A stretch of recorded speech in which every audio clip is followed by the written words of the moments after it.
अगर आपकी सैलरी आते ही 5 दिन में खत्म हो जाती है तो प्रॉब्लम आपकी इनकम नहीं है, प्रॉब्लम ये है कि आपको कभी पैसे मैनेज करना सिखाया ही नहीं गया। हर महीने सेम साइकिल, सैलरी आती है, कुछ दिन अच्छा लगता है, फिर EMI, फिर UPI से छोटे छोटे खर्चे और महीने के एंड तक फिर से जीरो। आज हम ये साइकिल तोड़ने वाले हैं परमानेंटली। सिर्फ ये 4 रूल फॉलो कर लो, अगले 12 महीने में आपकी फाइनेंशियल लाइफ बिल्कुल अलग दिखेगी। सबसे पहला रूल, हर रुपए खर्च करने से पहले खुद से सवाल पूछो, ये जरूरत है या सिर्फ मैं मन के लिए ले रहा हूँ। घर का किराया, राशन, बिल, ये नीड्स हैं। जब आपका पुराना फोन सही चल रहा हो फिर भी आप नया फोन लो, या वीकेंड की एक्स्ट्रा शॉपिंग, ये सब वांट्स में आता है। लेकिन प्रॉब्लम तब होती है जब आप वांट्स को नीड जैसा ट्रीट करके जस्टिफाई कर लेते हो। सिंपल ट्रिक फॉलो करो, जब भी कुछ बाय करने का मन करे तो 24 घंटे रुक जाओ, अगर 24 घंटे बाद भी जरूरत लगे तभी लो। असली गेम अब शुरू होता है, क्योंकि सिर्फ स्पेंडिंग कंट्रोल करना काफी नहीं है। अगला स्टेप आपको इमरजेंसी से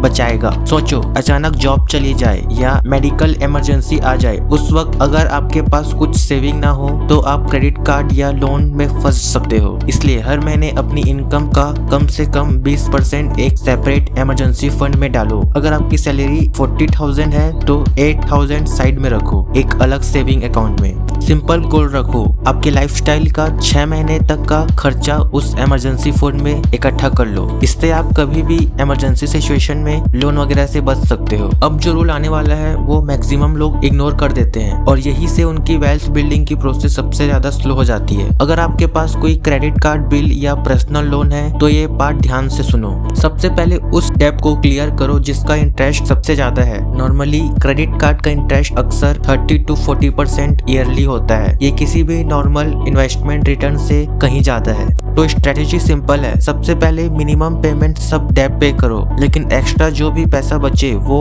हाईएस्ट इंटरेस्ट वाले डेब्ट में डालो। जैसे ही वो क्लियर हो अगले सबसे ज्यादा इंटरेस्ट वाले पे मूव करो। इससे आप टोटल इंटरेस्ट बहुत कम पे करते हो और डेब्ट फ्री होने का टाइम भी कम हो जाता है। अगर आपने ये पॉइंट मिस कर दिया तो बाकी स्ट्रेटेजी उतनी इफेक्टिव नहीं रहेगी। क्योंकि अब बात करते हैं हम अपनी पैसा बढ़ाने की। एक बार नीड्स वांट को क्लियर हो, इमरजेंसी फंड सेट हो जाए और हाई इंटरेस्ट डेब्ट कंट्रोल में हो, अब टाइम है अपना पैसा काम पे लगाने का, यानी इन्वेस्टमेंट। इन्वेस्टमेंट का मतलब क्रिप्टो में गैम्बलिंग करना नहीं है। सिंपल प्रूवन ऑप्शन से स्टार्ट करो, जैसे म्यूचुअल फंड के थ्रू SIP या इंडेक्स फंड। छोटी अमाउंट से भी स्टार्ट कर सकते हो, जैसे 500,000 मंथली, और टाइम के साथ इससे बढ़ा भी सकते हो। साथ ही अगर पॉसिबल हो तो साइड हसल बिल्ड करो, जैसे फ्रीलांसिंग या कोई एक स्किल सीखना या पार्ट टाइम काम। इससे आपकी इनकम का एक दूसरा सोर्स बनता है और आप सिर्फ एक सैलरी पे डिपेंड नहीं रहते। याद रखो, इन्वेस्टिंग में कंसिस्टेंसी जरूरी है, ओवरनाइट रिजल्ट उम्मीद मत करो। तो चलिए रिकैप करते हैं। नीड्स पहले, वांट्स बाद में। इनकम का 20% इमरजेंसी फंड में डालना है। हाई इंटरेस्ट डेब्ट को एवलांच मेथड से खत्म करना है और बचा हुआ पैसा इन्वेस्ट करना है। ये कोई ओवरनाइट ट्रिक नहीं है, ये एक सिस्टम है और सिस्टम फॉलो करने वाली ही फाइनेंशियली स्ट्रांग बनते हैं। चलो मेरे को बताओ, अगर आज आपको सिर्फ एक मनी रूल फॉलो करना हो तो वो कौन सा होगा और क्यों? कमेंट करके जरूर बताओ। और अगर ये वीडियो यूजफुल लगा तो शेयर करिए अपने उस दोस्तों को जिसको फाइनेंस की प्रॉब्लम है, और सब्सक्राइब करिए स्टेप अप मनी, क्योंकि आगे हम हर वीडियो में ऐसी practical no nonsense financial advice लेकर आएंगे।